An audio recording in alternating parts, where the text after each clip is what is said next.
Hey guys, what's going on? Welcome back to the channel. Today we're breaking down one of the most strongest and some might even say broken classes in Forefront VR, the Engineer.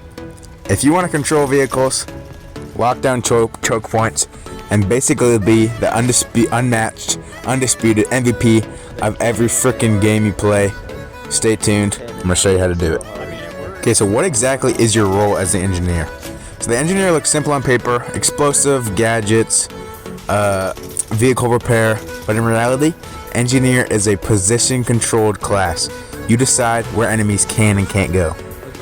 You're the class that blows open walls, denies pushes, protects objectives, and keeps friendly vehicles rolling, as well as destroying enemy vehicles, of course. And if you play Engineer right, which I'm going to show you how to do in this video, you're not going to be just freaking racking up kills.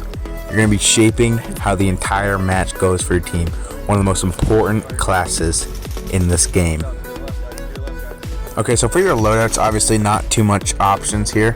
Mostly SMGs for your primaries. I think all SMGs and shotguns. I would not recommend the shotguns, are not very versatile. Best SMG, obviously the Vector, it's at the top. You need level 9.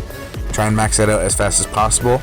As for your sidearm, I would recommend the Deagle, just so you have a little bit of range options. The Vector goes pretty far, like it's really good from close to medium range. Far range, kind of iffy, so I like to have the Deagle. One taps head most of the time. For your gadget, I recommend the rocket launcher and just getting really good with that, as it defends air vehicles if you can aim it good enough.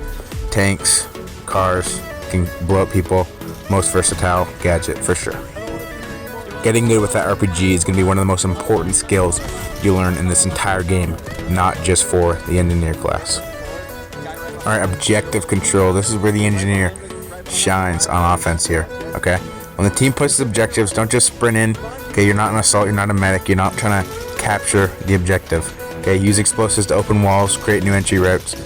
Okay, this kind of throws off the defenders, and you're just pathing away, you're just carving away for your teammates to get in there, plant. You're just covering them, you're just getting killed, you're just racking up kills. You're just a post, and you're just carving their way. You're going to want to pick a strong point to hold with a lot of cover, hard to flank. Okay, you're going to, again, like I said, carving that way for your teammates to push. You're going to be watching their flank, watching their backside. Make sure whatever point you pick is hard to like flank around or impossible.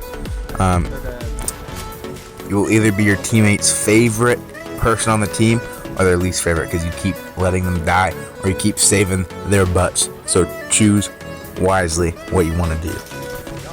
This is where Engineers enter kind of the broken territory, okay?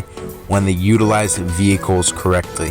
Tanks, Little Birds, Blackhawks, whatever. And also, I have to say this: if you're gonna take off in a Blackhawk, especially Little Birds, you can go by yourself. If you're gonna take off in a Blackhawk, wait for a few teammates. Like, what are we doing here, guys? I see people take off from Blackhawks with like 1 or 2 people. At least have 3 in there, so you have 2 gunners. Engineer flying it. Use that repair tool, okay? The controls are completely up to thumbsticks on helicopters, so use that repair tool. Fly the helicopter. I'm not going to go into how to use all the vehicles. That's a different video. Long tutorial. Okay. I don't need to tell you how broken helis are. I'm sure we've all been freaking mowed down in 2 seconds by a Little Bird. Super awesome to push objectives, take points. This is where you shine, okay? This is where you're not just the anchor. You're actually pushing up. Okay, flanking and map control.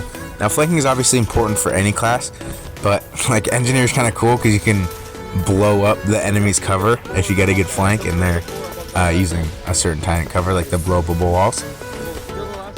But if you have a good flank and you see a whole group of them, you can just fire an RPG and get like 5 kills. Or like, it's just so, the flanks being an Engineer are so good, and you can set up big pushes. You can blow up the enemy's cover. Gosh, it's just so powerful to flank as an Engineer. And good thing is, if you're actually a good Engineer, if you watch this video all the way through, follow my tips, and you also watch the VR aiming tips in general, like the PvP VR tips in general, and you flank and it's unsuccessful, quote unquote, you're going to be hard to take down. So you're going to distract the enemies. It's going to be easier for your teammates to push in. So it's kind of a win-win situation. You want to flank as frequently as possible. Make sure they're good flanks, so don't push it. Teamwork makes the dream work. Alright, engineers are they're the most team player in a way, even though they're racking up all these kills and whatnot.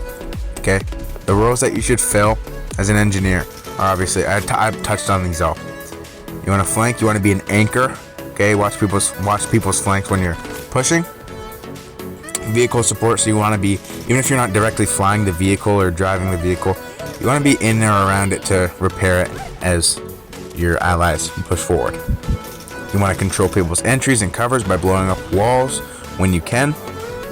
And you'll be squatted up with people who are pushing objectives, so you want to have really good comms, okay? Comm where the enemies are coming from. Don't be selfish, okay? If you can't kill them, let your teammates know. Let your teammates know even if you are going to kill them. Hey, they're on your left. Hey, they're pushing backside of B. Whatever. Give comms, give callouts. One of the most important skills in any VR shooter, especially Forefront, is learning how to communicate well, efficiently, without coming off as commanding or aggressive or any of these things. Okay, and finally, some big mistakes that kill engineers that I see all the time. Okay, so I got a few bullet points here. Running in first instead of supporting the push. I know you hear support and you think medic, you think recon. I'm not a support, I'm a cool engineer. I blow stuff up, I blow walls up, stuff. You are a support, okay? Don't push in, don't think you're that guy. You might be that guy, okay? But you want to be that guy from a medium distance, okay? Medium to close. Okay, next is trying to fight super long range battles. You're not really built for those, okay? Most of the time you're going to lose to an assault rifle or a sniper if someone is somewhat good. Okay, I wouldn't pick those. I would let someone else deal with them, try and get cover from that position. Not quite knowing when to jump ship if you're repairing or if you're driving a vehicle. Okay, this is a very common mistake. You got to know when to quit, okay? I love that you're repairing vehicles, you're sticking in there, you're trying to help out your team. It's not the way to do it, okay? It's better to be alive than to be a hero. And finally, not rotating to your allies' vehicles to repair them when you're in a good spot, okay? Depending on the situation, yes, this is a good idea, but you want to repair vehicles as much as possible. Avoid these mistakes, you'll instantly see an improvement in your gameplay. Alright, to sum this all up, Engineer is about smart positioning, explosive utility, and supporting your squad through objectives and vehicles. Okay, I really hope you guys enjoyed today's video. I'm going to be posting a video on every single class, so stay tuned for that. Love you guys. Love the sport.